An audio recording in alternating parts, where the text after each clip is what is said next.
Pwede naman yun. Pwede natin. Finish na naman.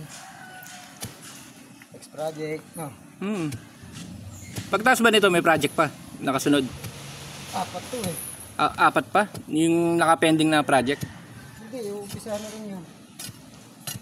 Eh ngayong May pala, marami pa lang kung ano, no? Trabaho? Sa Lunes, yung niya tayo dito yung sila kula. Doon tayo sa kabila. Diyan lang din yung sa Brent sa kabila. Ano yung panibagong layout yun?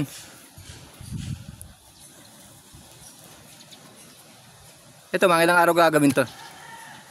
Apat lang to. Matagal lang talaga pag-uhukay eh, no? Pero pag nahukay yan, mabilis na yung asintada nyan eh. Ilang patong ba asintada nyan? 10. Ano? Kailangan talaga may poste para naiipit. Tapos gagawa pa ng swimming pool dyan. Saan? Dito? Kayo rin gumawa nitong bahay na to? Oo.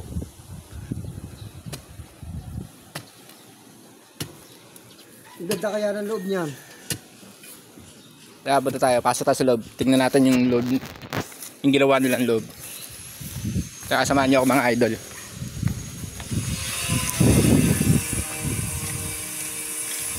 Oh.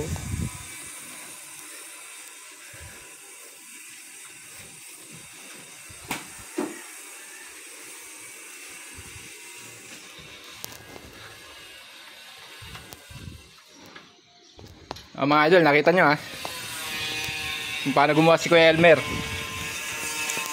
Kaya hindi nawawala ng project to eh.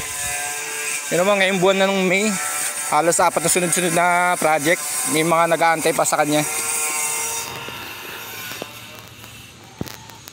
Alam mo kung ilang buwan lang yung ginawa. Ilang buwan? 3 buwan lang yung binuo. Talaga? Ay, bagong layout yan. Oo, mula hukay. Ba, magaling ka. Kailan kayo gumawa niyan? 6 naman kami dyan, 6. 6. Mabilis din kumilos yung kasama mo, ano? Pero mo, 6 lang kayo eh. 3 skill, tsaka 3 helper. Alam ko, sa mga ganyan, kailangan marami. Lalo pag magbubuhos. Kailangan maraming kang kasama eh. Mixer naman niya pag mga buhos na. Mixer na. Para matibay.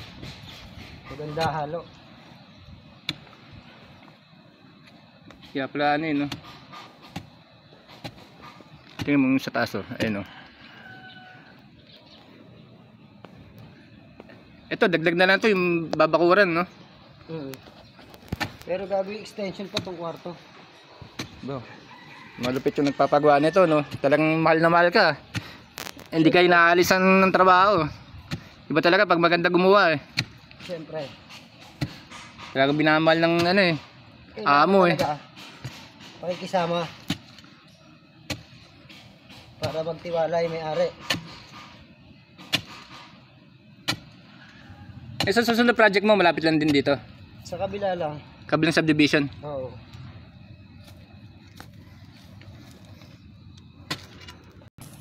Magta-tiles ka ron? Puro tiles.